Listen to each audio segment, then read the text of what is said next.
Welcome back, ladies and gentlemen. Suicide Squad Kill the Justice League is probably the most hated game in the Arkham universe. However, that's not stopping DC from making good prequel comics. Part 2 to the Kill the Arkham Asylum series just dropped recently, and holy shit, it's crazy. So, we start off back in Arkham, this time through the perspective of one of the guards named Officer Krupps, who, I'm gonna just say right now, reminds me a lot of Lyle Bolton from Batman the Animated Series. Y'all remember that dude? that dude was a real charmer. I liked him. But Officer Krupps is kind of just like that. This dude is very happy with his job at Arkham Asylum and his boss, Amanda Waller, because he gets to brutalize and mistreats inmates as much as he wants. In fact, Amanda Waller encourages all Arkham staff to mistreat inmates and give them exactly what they deserve. And we see this dude in particular take advantage of that and literally beat the shit out of Killer Moth.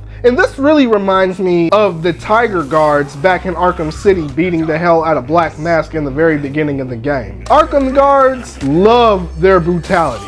I mean, like, for real. Even in Arkham Knight, Aaron Cash offered to turn off the camera and personally interrogate the Mad Hatter himself. Even Cash, he's a good guy, but it's like, when it comes to the Arkham universe, the staff, the cops, and the guards, they don't hesitate to be brutal with inmates. And I really can't say that I blame them, because in this universe, these characters, the bad guys, they are the worst of the worst. These are the worst versions of themselves. They are literal vicious killers. They are scum. They are psychotic. But with all that being said, I have to admit, some of the things Officer Krupps did with the inmates did kind of make me feel a tiny bit sorry for them. He was starving Deadshot, literally eating his dinner right in front of his face. He killed Harley's pet rat, I kind of felt sorry for that. And he gave raw fish guts to Captain Boomerang for lunch.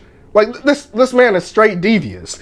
But just when he thought life was good, nothing's ever gonna go wrong, he's got it made, the cell doors unlocked and every inmate was free.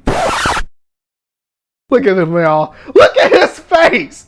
Yeah, it was at this moment he knew he fucked up. Arkham had a full-scale mutiny on its hands. Again! We see Krupps getting his face beat in by Deadshot. Floyd didn't waste no time. He was looking for this dude. And just as he's about to deliver the final blow, Slade Wilson steps up, along with Warren White, aka the Great White Shark. Now, we know who Deadshot is in the Arkham series, but Warren White, we've never seen him active before in the Arkham series. In Arkham Asylum, in Dr. Young's journal and notes, there is extensive background information on him. So he is an inmate and he does exist within this universe, and he has for a long time. And in Arkham Knight, in the GCPD evidence lockup, we see his things along with some monologue from Cash again about who he is and what happened to him. But out of all the video games, the DLCs, the comics, even the movie, we've never actually seen this guy. We've never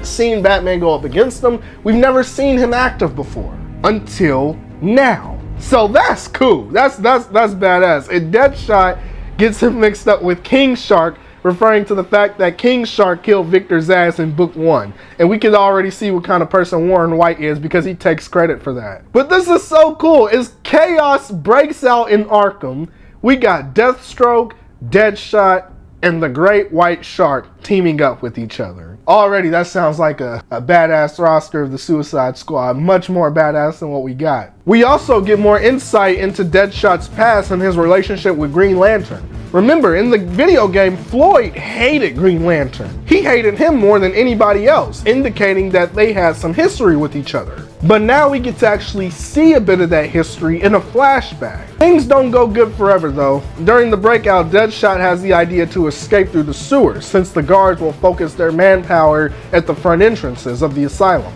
Deathstroke thinks this is a good plan, but realizes he doesn't actually need help with this.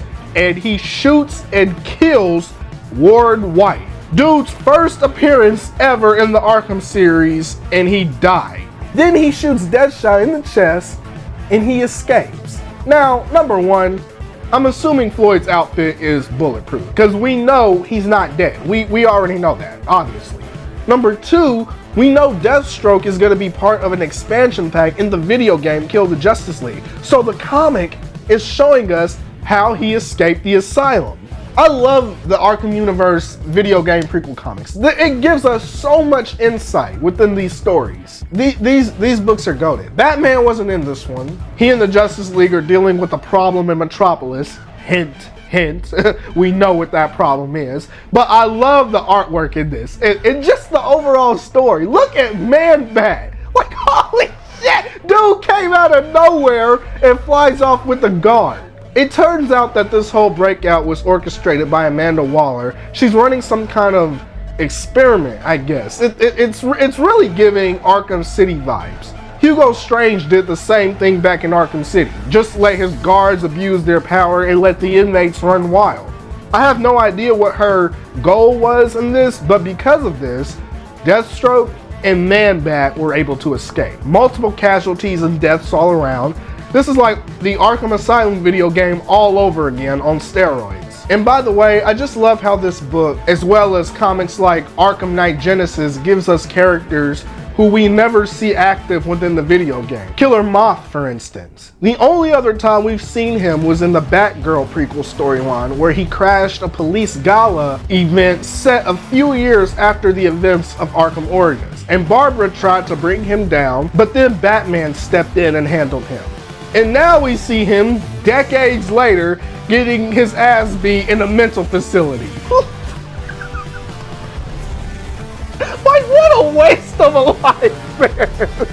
Did y'all hear what I just said? A little girl in a prototype bat suit tried to take you down, and then a grown man in a bat suit actually did take you down, knocked the hell out of you, and then what, 20 some odd years later, you find yourself in a mental facility getting beat on the ground by guards. The very guards who are supposed to protect you. I'm sorry. Dude, at that point, I would just commit suicide. It's like, your life is trash, man. Most people ain't even heard of you. Most people ain't even heard of this man, and he's just getting his ass beat left and right. That's crazy. That's wild. Y'all, this was Kill Arkham Asylum Part 2. Such a good story.